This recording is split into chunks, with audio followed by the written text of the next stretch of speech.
ఏమైందమ్మా? ఏమైందమ్మా? ఏమైంది? ఏమైంది విజయ్? వాళ్ళు వాళ్ళు ఎవరు వాళ్ళు విజయ్? కిషోర్ని చంపిన వాళ్ళే మా మీద పగబట్టి మా వెంట పడ్డారు. మొత్తానికి వచ్చేసారు కదా, ఇక మీకేం పర్వాలేదు. ఊరుకోమ్మా, మీకేం పర్వాలేదు. ఊరుకో బాబు. వాళ్ళు ఇక్కడికి చచ్చినారా లేదు, వచ్చారో ప్రాణాలతో బయటపడిపోలేరు.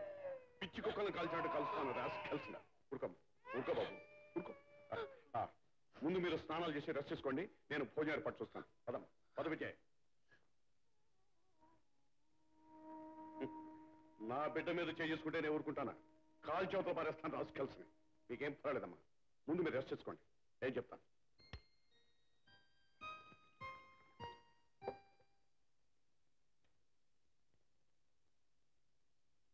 Vijay, have it. No sir. ఈ కాలపు కుర్రోళ్ళంతా ఇంతే, ఎందుకో పనికిరారు. Drink while drink, work while work, don't mix both. దేనికైనా మీలాగా కలేజా ఉండాలి సార్. నేను చెప్పేదదే. నీలాగే ప్రతి పోలీస్ ఆఫీసరు ప్రమాదానికి భయపడితే దేశం గతేమిటి? యూనిఫారంలో ఉన్న ఉత్సాహం త్రిల్లు ఇప్పుడు నాకెక్కడున్నాయి? రేపటి నుంచి నీ బ్రతికి కూడా అంతే. నువ్వు రిజైన్ చేసినందుకు నేను చాలా ఫీల్ అవుతున్నాను. I hate your act. ఓ పనికిరాని పిరికి పనులు చేయాల్సిన పని చేశావు. కిషోర్ వాళ్ళ ఫాదర్ లాగే డ్యూటీలో ఉండగా పోయాడు. ఆ బాధ భరించరాందైనా అంతటి త్యాగం చేసిన వాళ్ళ కుటుంబంలో పుట్టినందుకు నేను ఎంతో గర్వపడుతున్నాను. మొదట్లో నిన్ను చూసినప్పుడు చావే నిన్ను చూసి భయపడి పారిపోతుందనుకున్నా. కానీ నువ్వు ఇలా చావుకు భయపడి పారిపోయి వస్తావని నేను ఎప్పుడు అనుకోలేదు. పిరికివాడు బ్రతుకున్నంతకాలం చస్తూ చస్తూ బ్రతుకుతాడు, ధైర్యవంతుడు చచ్చి కూడా బ్రతుకుతాడు. సార్, మీరు నన్ను పూర్తిగా అపార్థం చేసుకున్నారు. లేదు, నిన్ను నేను బాగా అర్థం చేసుకున్నాను. You are an outright coward. I am ashamed of you. Stop it sir. జరిగింది ఏదో తెలుసు కూడా మీ ఇష్టం వచ్చిన మాట. I can't tolerate. I'm sorry sir. జరిగింది ఏమిటంటే, రాధ పోరు భరించలేక ఒకనాడు ఏసీ గారి దగ్గరికి వెళ్ళాను.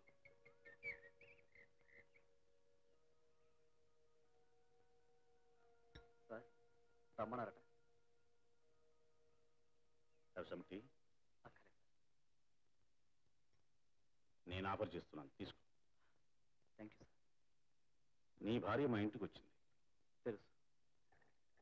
ఆమె నాతో ఏం మాట్లాడిందో కూడా తెలుసా? ఊహించగలను. అంత దారుణాన్ని కళ్ళారా చూసిన ఏ ఆడదైనా సరే ఏం చెప్పుకుంటుందో నా భార్య అదే చెప్పుకుని ఉంటుంది. పోర్ గర్ల్, భయంతో వణికిపోతాం. అవును సార్. కిషోర్ పోయాడు, ఇక వాడి కక్ష అంతా నా మీదే. వాడి మనస్తత్వం ఏమిటో నాకు అర్థం కావట్లేదు సార్. మా ఇల్లంతా సర్వనాశనం చేశాడు, నా భార్య బిడ్డని భయపెట్టాడు. వాడు అన్న మాట ప్రకారం నన్ను చిత్రహింసలకు గురి చేయడం వాడి ఉద్దేశం కాబోలు. అవును విజయ్. విజయ్, నీకెంతో భవిష్యత్తు ఉంది. You better resign and live peacefully. Never sir. చూస్తూ ఉన్నాడు sir. I will fight to the finish. I know that. కానీ నీ భార్య... ఐ నో సార్. ఒట్టి సెంటిమెంటల్ గర్ల్. బాగా హర్ట్ అయింది. అందుకే కొంత చేంజ్ కోసం వాళ్ళ బాబాయ్ దగ్గర దిగపెట్టి వస్తాను. చూడు విజయ్, వాళ్ళని నువ్వు ఒక్కడవే తుదముట్టించగలవు. ఆ నమ్మకం నాకుంది. నీ సర్వీసెస్ మాకు చాలా అవసరం. అందుచేత నువ్వు రిజైన్ చేసినట్టు నీ భార్య దగ్గర నటించు. Sure sir. చూడు, ఈ రహస్యం మన ఇద్దరి మధ్య ఉండాలి. మళ్ళీ నీ వైపు మా ఇంటికి వస్తే నేను ఆ మొహం చూడలేను. ఆ దుర్మార్గులు అంతం చూసేంత వరకు నేను నిద్రపోను. నా గురించి, నా కుటుంబం గురించి కాదు, వాళ్ళ కిరాతకాలకు బలైపోయిన ఒక్కొక్క ప్రాణం గురించి తలుచుకుంటూ ఉంటే... very good my boy, very good.